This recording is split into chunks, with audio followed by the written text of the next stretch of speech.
indeed a great thing. Now, you've already mentioned that from a configuration perspective, it's fairly specific. Now, we're not going to talk through, the real specifics in terms of how to configure a virtual machine, but I know there are many documents and there are very specific things that need to be configured. So maybe you can talk us through what customers would need to do to ensure that they're actually following all the best practices. Yeah. So actually, there is this vSphere best practice guide, which is available or the target is really the VMware admin and the SAP admin. So they can deploy on a normal vSphere environment their VMs on their own, and they should follow this guidance. Otherwise, they would not get best performance. They have higher latencies on the network side and also on the memory side.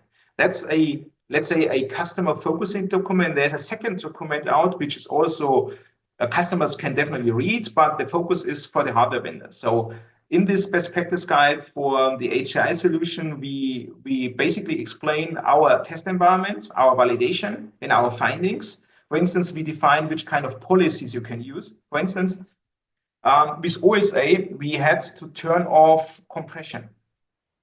Because at the time when we did the testing, we had older CPU generations, which were slower, but the impact of compression was very high. Also encryption, not possible because we were outside the KPI and the impact was higher.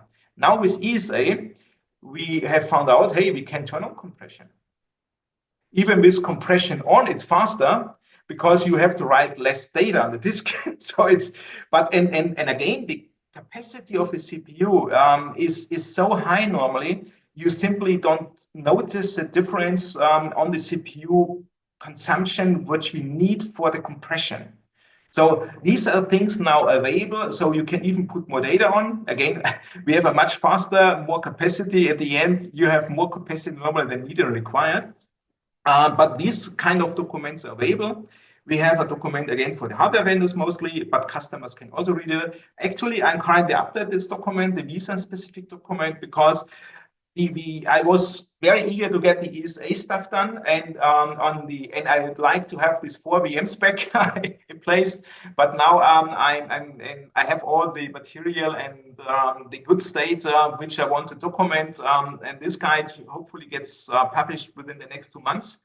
So I have to write it. And then there is a review process, but that's the next guide gets published, and then customer could read it.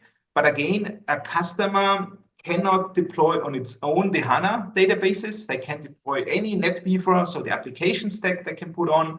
They can put on the old ERP solutions based on the other databases. HANA, it has to be on a certified solution from a hardware vendor. And normally the hardware vendor provides its own best practice guide, which is mostly based on our guide, to give the actual customer the guidance, how to do it. But also I think the hardware vendors provide a lot of service around that. For instance, we have Fujitsu and Lenovo, which are one of our prime customers here, and they provide very good consultant solution and offerings for customers, but also the guidance and documents how to do it actually.